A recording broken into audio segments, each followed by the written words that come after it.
اتخذوا ایمانہم جنتن فصدوا عن سبیل اللہ، انہوں نے بنا رکھا ہے اپنی قسموں کو ڈھال، کس لیے؟ فصدوا عن سبیل اللہ، تاکہ وہ اللہ کی راہ سے لوگوں کو روکے، قسمیں اٹھا اٹھا کے جو ہے وہ روکتے کہ ان کے ساتھ نہ چلو۔ اللہ فرماتا ہے فَلَهُمْ عَذَابٌ مُّهِينٌ، کوئی بات نہیں محبوب، ہم نے ان کے لیے رسوا کر دینے والا عذاب تیار کر رکھا ہے، اور اس بھڑکتی ہوئی جہنم کے اندر جب ڈالیں گے تو یہ ان جھوٹی قسموں والوں کا جو ہے فیصلہ خود ہو جائے گا۔ لَن تُغْنِيَ عَنْهُمْ أَمْوَالُهُمْ وَلَا أَوْلَادُهُمْ، جس مال کی خاطر یہ منافقت اختیار کیے ہوئے ہیں اور سمجھتے ہیں کہ دولت ہی سب کچھ ہے، اللہ فرماتا ہے لَن تُغْنِيَ عَنْهُمْ أَمْوَالُهُمْ وَلَا أَوْلَادُهُمْ، نہ ان کو ان کا مال فائدہ دے گا، نہ ان کو اولادیں فائدہ دیں گی، اور نہ ہی کوئی اور شے ان کو اللہ کے عذاب سے ان کو نہیں بچا سکتی۔ اولئک اصحاب النار هم فیہا خالدون، یہ جہنمی ہیں اور ان کو ہمیشہ اسی کے اندر رکھا جائے گا۔ یوم یبعثهم اللہ جمیعا فیحلفون لہ کما یحلفون لکم ویحسبون انہم علی شیء الا انہم هم الکاذبون۔ اللہ فرماتا ہے کہ جس روز ان کو اٹھایا جائے گا، یوم یبعثهم اللہ جمیعا، جس روز ان سب کو اٹھایا جائے گا، فیحلفون، تو وہ قسمیں کھائیں گے، تو وہ اس دن بھی قسمیں اٹھائیں گے۔ جو آج محبوب تیری آنکھوں کے سامنے تجھے پتہ ہے یہ منافق ہے اور ہم تجھے بتا رہے ہیں اور یہ پکے منافق ہیں اور یہ آج قسمیں اٹھا کے اپنی جانیں بچا رہے ہیں، تو اللہ فرماتا ہے یہ مرض ایسا ہے ان کو کہ کل قیامت کے دن بھی جب یہ اٹھیں گے تو یہ اس وقت بھی فیحلفون لہ کما یحلفون لکم، یہ اللہ کے سامنے بھی اسی طرح قسمیں اٹھائیں گے جیسے محبوب تیرے سامنے قسمیں اٹھاتے ہیں۔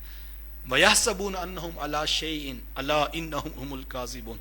اور خیال کریں گے کہ کسی ایسی شے پر تکیہ رکھ لیں جو ان کو فائدہ دے، الا انہم هم الکاذبون، لیکن یہی جھوٹے لوگ ہیں۔ استحوذ علیہم الشیطان فانساہم ذکر اللہ، تسلط جما لیا ان پر شیطانوں نے۔ یہ مسئلہ وجہ کیا ہے کہ یہ دوگلی پالیسی لے کر چل رہے ہیں، یہ منافقانہ رویہ اختیار کر رہے ہیں، وجہ یہ ہے محبوب کہ ان کے اوپر شیطان نے تسلط جما لیا۔ ہمیں اپنے رویوں کی اصلاح ضرور کرنی چاہیے کہ کہیں ہم بھی ایسی کیفیت میں تو نہیں ہوتے کہ ہم دو دو تین تین دڑوں کے ساتھ چلتے ہیں، اوپر سے کچھ ہوتے ہیں اندر سے کچھ ہوتے ہیں۔ تو یہ منافقانہ رویہ کب انسان اختیار کرتا ہے؟ ایک تو میں نے بتایا کہ قرآن یہ بتا رہا ہے کہ جب انسان کو اپنا ذاتی مفاد، مال و دولت جو ہے وہ نظر آ رہا ہوتا ہے تو پھر وہ سوچتا ہے کہ یہ رویہ ایسا ہے کہ دونوں پارٹیوں سے، تینوں پارٹیوں سے میں کھاؤں گا اور ہر طرح کے شخص کے ساتھ میرا تعلق ہونا چاہیے۔ اور دوسرا کہا وجہ، روحانی وجہ کیا ہے؟ یہ تو ظاہری آنکھیں دیکھتی ہیں کہ وہ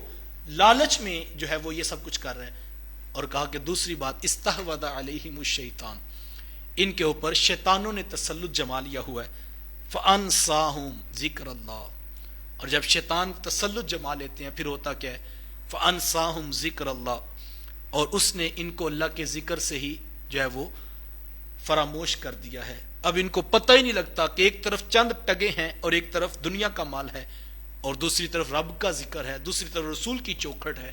دوسری طرف اللہ اور اس کے رسول کی ذات ہے، لیکن یہ ادھر ہی وزن ڈالتے ہیں۔ تو وجہ کیا ہے کہ ان کو اب بلا دیا شیطان نے۔ جب انسان اس ڈگر پہ چلتا ہے، آپ دیکھیں رویے لوگوں کے، جب لوگ جانتے ہوتے ہیں، کسی آپ نجی محفل میں پوچھیں کہ یار تمہیں نہیں پتا یہ منافق شخص ہے، تمہیں نہیں پتا یہ دوغلا شخص ہے، تمہیں نہیں پتا یہ دھوکے باز ہے، یہ جھوٹ بولتا ہے، یہ فراڈ کرتا ہے، یہ اتنی کرپشن کر رہا ہے اس مسئلے کے اندر،